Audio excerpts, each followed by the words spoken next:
স্বাগতন্য পক্ষে আপনাদের সাথে আছি আমি ইশরাত জাহান উর্মি। নারীর অধিকারের সংগ্রাম আর নিরন্তর মর্যাদা প্রতিষ্ঠার বিভিন্ন দিক নিয়ে এই অনুষ্ঠানে কথা বলি। নারীর সাফল্য, ব্যর্থতা, নারীর এগিয়ে যাওয়ার প্রতিবন্ধকতার ধরন আর সেই প্রতিবন্ধকতা পেরিয়ে সমতার লক্ষ্যে নারীর অপ্রতিরোধ্য এগিয়ে যাওয়ার প্রচেষ্টাকে তুলে ধরি আমরা। সিস্টারহুড বিষয়টা কি তা কি অনেক নারীরাও বোঝেন? এমনকি বাংলার এই শব্দটির অনুবাদ পর্যন্ত হয় না। তবে কি তার মানে কি বাংলাদেশে নারীরা বন্ধু হয় না নারীর?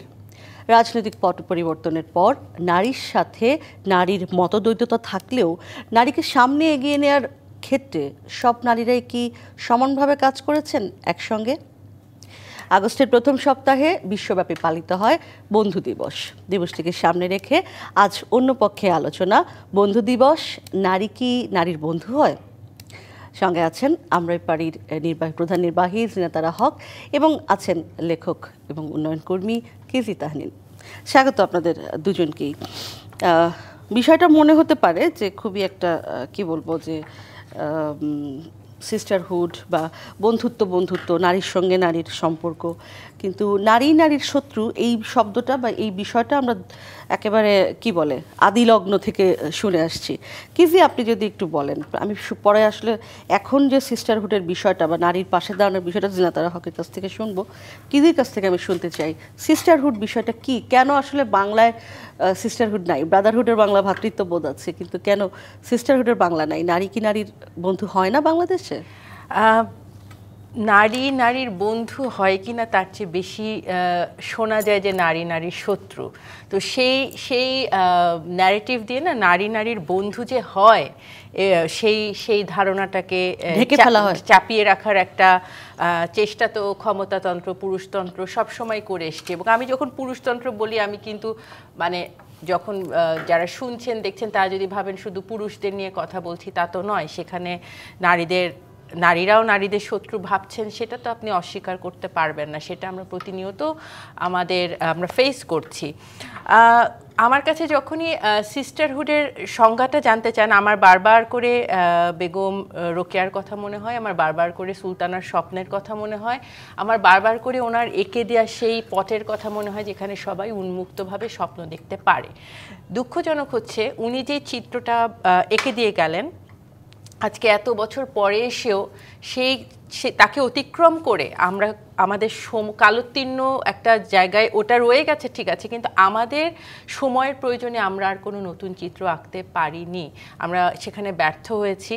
কারণ যখন আমরা বলি যে নারীরা নারীদের বন্ধু হবে, এবং পরিবারের মধ্যেও যখন ভাবছি, আমরা একটা খুব হরাইজন্টাল একটা জায়গা থেকে চিন্তা করছি যে পরিবারের যে মেয়েরা আছে তারা বন্ধু হবে, কিন্তু ব্যাপারটা কিন্তু আসলে অনেক বেশি ভার্টিক্যাল। আপনি দেখেন, মা এবং কন্যাও যদি বন্ধু হয়, মা এবং কন্যার বন্ধু হওয়ার মধ্যে তাদের বয়সের পার্থক্য, তাদের মতাদর্শের পার্থক্য, তাদের ধর্মীয় দৃষ্টিভঙ্গির পার্থক্য, সেই পার্থক্যগুলোকে মাথায় রেখে তারপরে কেউ কারো বন্ধু হতে পারে। আর সেখানে যখন বাইরের জগতের সাথে যাবেন, আজকে জিনাত আপা বা উর্মি আপা যদি আমার বন্ধু হয়, আমার কর্মক্ষেত্রে কেউ যদি আমার বন্ধু হয়, আমার শিক্ষাক্ষেত্রে কেউ যদি আমার বন্ধু হয়, তার সাথে তো আমার অনেক বিভেদ, তার সাথে আমার ভাবনার বিভেদ, আমি দুপুরে কি খাচ্ছি, সংস্কৃতি, ধর্ম বিভেদ।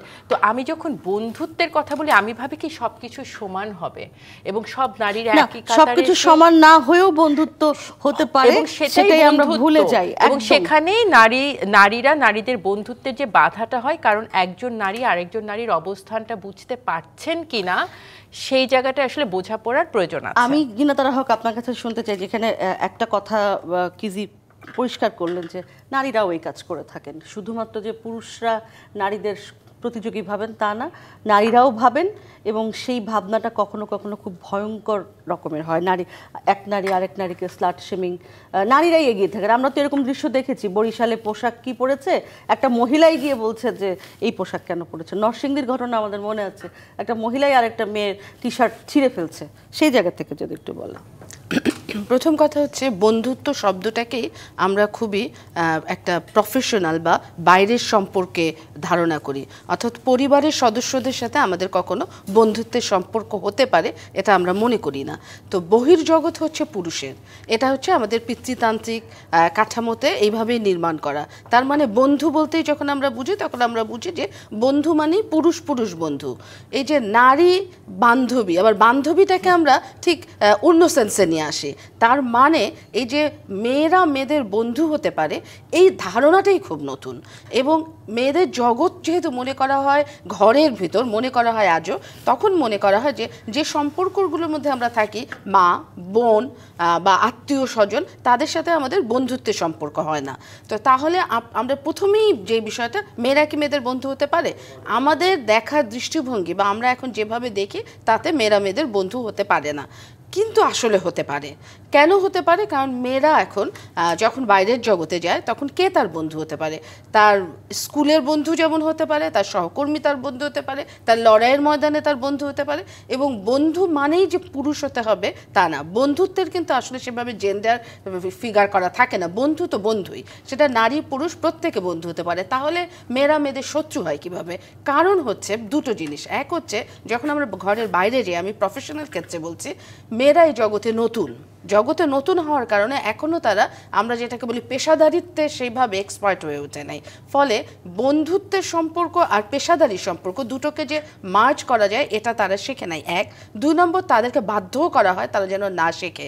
কারণ বন্ধুত্বে কিন্তু সময় দিতে হয়। মেয়েটি সময় দিবে কিভাবে? সে তার কাজের বাইরে তো এক বিন্দু বাইরে থাকতে পারে না, তার কারণ তার ঘরে এতগুলো ওয়ার্কলোড থাকে। তাহলে আপনাকে বুঝতে হবে বন্ধুত্বের যে সম্পর্কটা আপনি নির্মাণ করবেন সেই নির্মাণে আপনার সময় দেওয়া হয়নি। এখন আসেন ঘরে কেন বন্ধুত্বের সম্পর্ক হয় না? কারণ ঘরে আমরা এক ধরনের প্রতিযোগিতায় থাকি আইডেন্টিটি নিয়ে। অর্থাৎ আমি কে এই ঘরে, আমি কে এই পরিবারের বউ, কারণ আমি আমার আইডেন্টিটি নিয়ে থাকি না। আমি একটি পুরুষ দ্বারা পরিচিত হই, আমি অমুকের মা, আমি অমুকের স্ত্রী, আমি অমুক ঘরের বউ। এই যে আমি এবং আমার সমসাময়িক যারা, আমরা এক ধরনের পরিচয় নিয়ে এক ধরনের সারাক্ষণই দ্বন্দ্বে থাকি। ফলে ঘরেও আমাদের বন্ধুত্বটা হয় না, কারণ সেখানেও আমাদের এক ধরনের মারামারির সম্পর্ক তৈরি হয় না। দিন শেষে গিয়ে এগুলোর ঊর্ধ্বে ওঠে মেয়েরা মেয়েদের বন্ধু তৈরি করার জন্য যে সময়, যে মনস্তত্ত্ব এবং যে পিতৃতন্ত্রের বাইরে নিজেকে সেট করা, এই ভাবনাটার জন্য যে সময় দিতে হবে সেটা আমরা দেই না।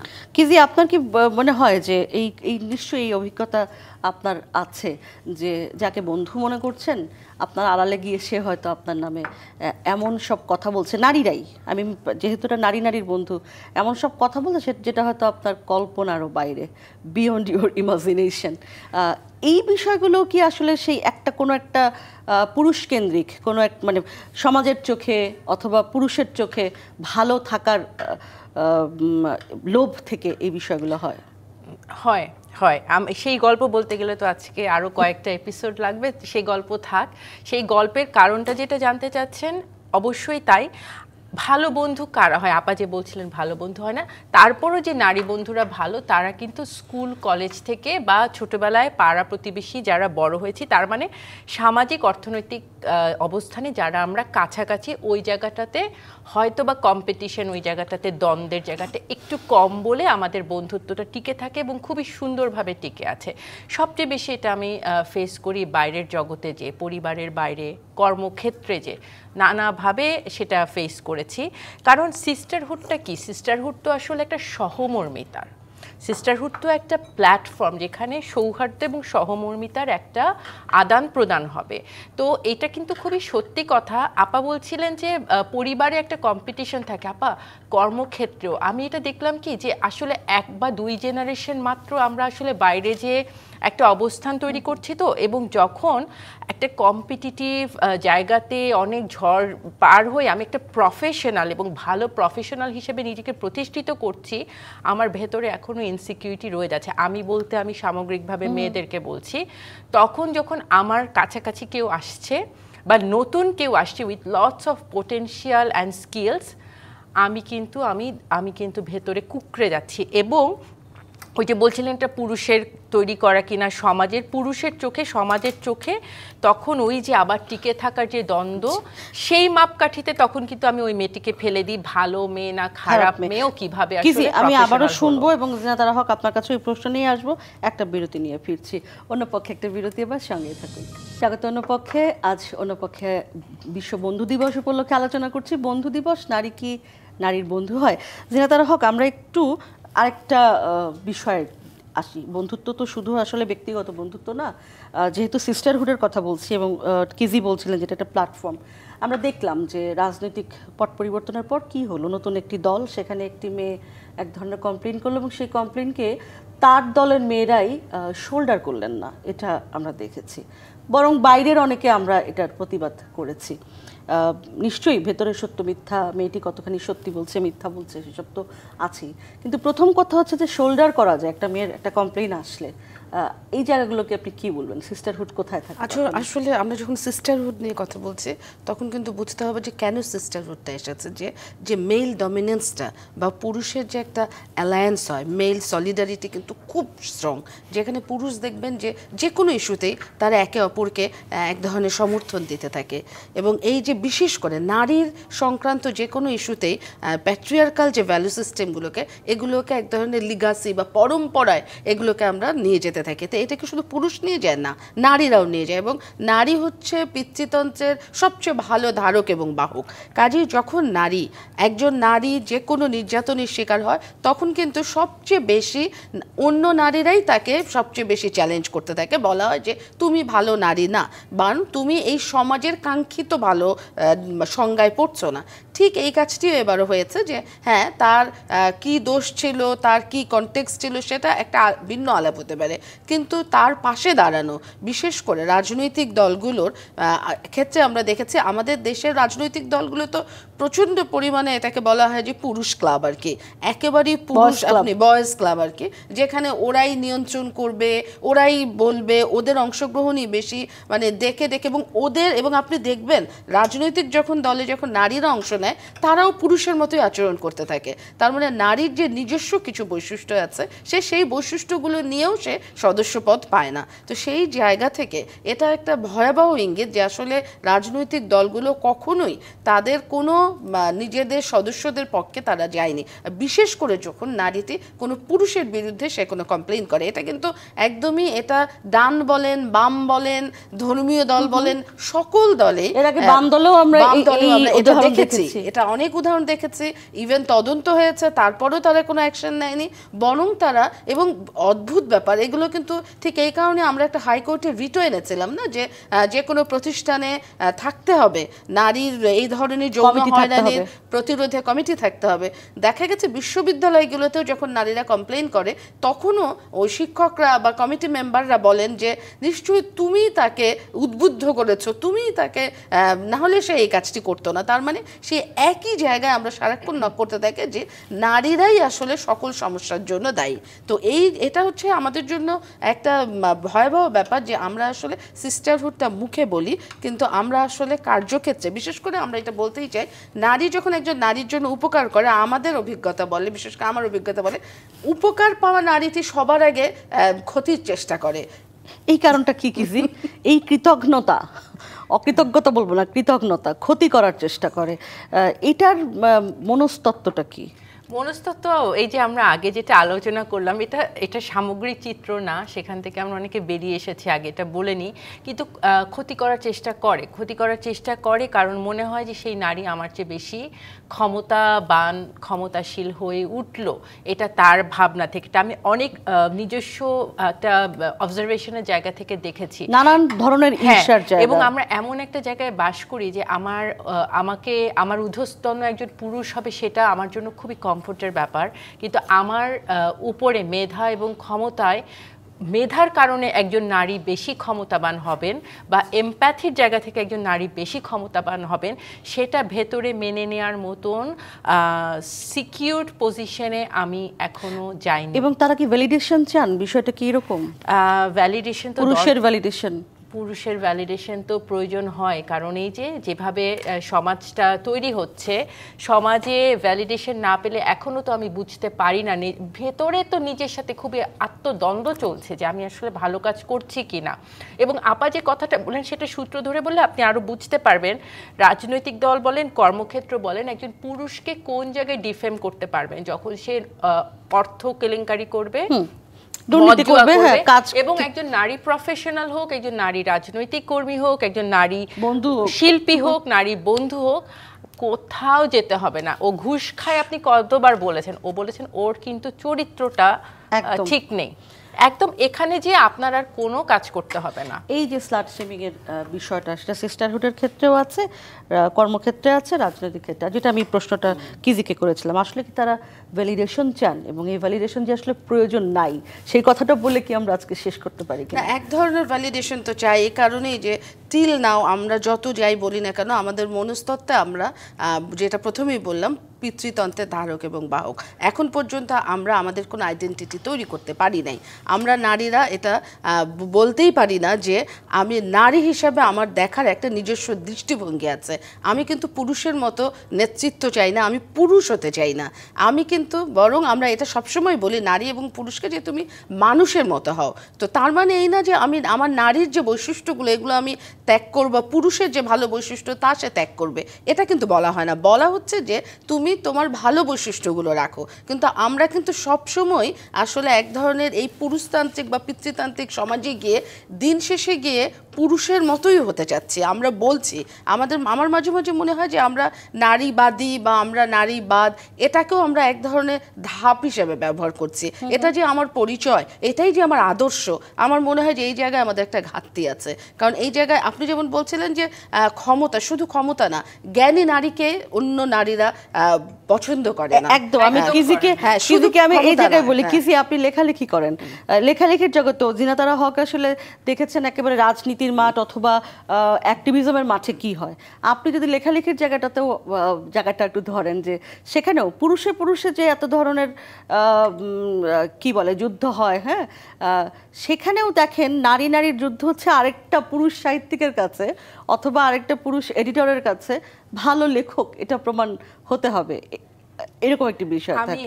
এই পরীক্ষা কেন আমাদের দিতে হয়? এই পরীক্ষা দিতে হয়, এবং এই পরীক্ষা আমি আর দিব না বলে ঠিক করেছি, এবং আমি দিচ্ছি না, কারণ আমি একটা জায়গা অনেক কষ্ট করে অর্জন করার চেষ্টা করেছি সাহিত্য জগৎ। এটা আমার শ্রম, এবং আপা যেটা বলেন জ্ঞান চর্চার মাধ্যমে মেধা খরচ করে, মানে এমনি হয়নি। আমি একদম ব্যক্তিগত একটি গল্প বলে শেষ করি। আপনাকে বলি, আপনাকে কিন্তু সবাই চিনে নারী লেখক হিসাবে বা নারী ঔপন্যাসিক হিসাবে।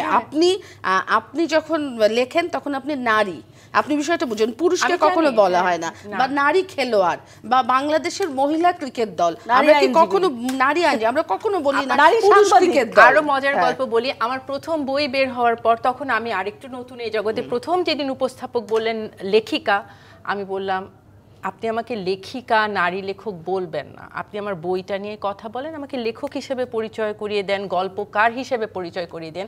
সবচেয়ে বেশি যেটা আমি ফেস করি এবং যেটাতে আমি কখনোই খুশি না, এবং বারবার আমি সেটার প্রতিবাদও করছি, যখনই আমি বুঝছি যে আমার কোনো বই বা লেখা বা কিছু, শুধু আমি না, যারা নারী যারা লেখেন তাদের আমি প্রতিনিধিত্ব করে বলছি, তখন তাদের সামনে কিছু ট্যাগিং দেয়া হয়।